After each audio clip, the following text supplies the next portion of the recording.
Bonjour tout le monde, me voilà à nouveau pour vous partager la parole de Dieu encore une fois. Et aujourd'hui, je vais parler sur la paix. Qui ne veut pas avoir de la paix? Qui ne veut pas être rempli de paix? Mais la parole de Dieu, elle a la réponse pour ça aussi. Bien souvent, dans le monde que nous sommes, avec le stress de tous les jours, bien souvent, nous perdons la paix. Mais la parole de Dieu nous dit en Philippiens 4, verset 7, elle dit comme ça. Et la paix de Dieu, qui surpasse toute intelligence, gardera vos cœurs et vos pensées en Jésus-Christ. La paix de Dieu qui surpasse toute intelligence. Ça vient dire ce que ça veut dire. Ce n'est pas une paix qu'on peut comprendre avec notre intelligence, avec notre cerveau, avec notre compréhension.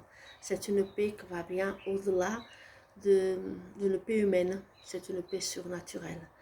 C'est facile d'avoir la paix quand tout va bien, mais c'est plus difficile d'avoir la paix quand tout va mal. Et alors, c'est cette paix que Dieu veut nous donner aujourd'hui et tous les jours de notre vie.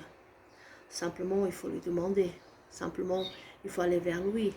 Quand les circonstances de la vie viennent pour nous enlever la paix, que ce soit une épreuve, que ce soit une maladie, que ce soit une souffrance, que ce soit une trahison, que ce soit le stress simplement de la vie, que ce soit l'accumulation de choses à faire, que ce soit des incompréhensions, tellement de choses qui sont là pour essayer de nous enlever cette paix.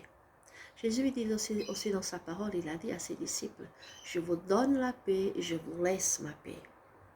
Je vous donne ma paix, je vous laisse ma paix. Et aujourd'hui, nous que nous sommes les disciples de Christ, ceux qui suivent Christ, ils savent très bien que cette paix, elle continue en nous. Elle continue à être renversée dans nos cœurs et dans nos pensées pour que nous puissions résister à tout ce qui nous entoure et à tout ce qui est là autour de nous pour essayer de nous enlever cette paix. Alors, gardons la paix. Gardons la paix en Jésus-Christ. Amen. Et puis bon dimanche à vous tous et à une prochaine. Bisous, bisous.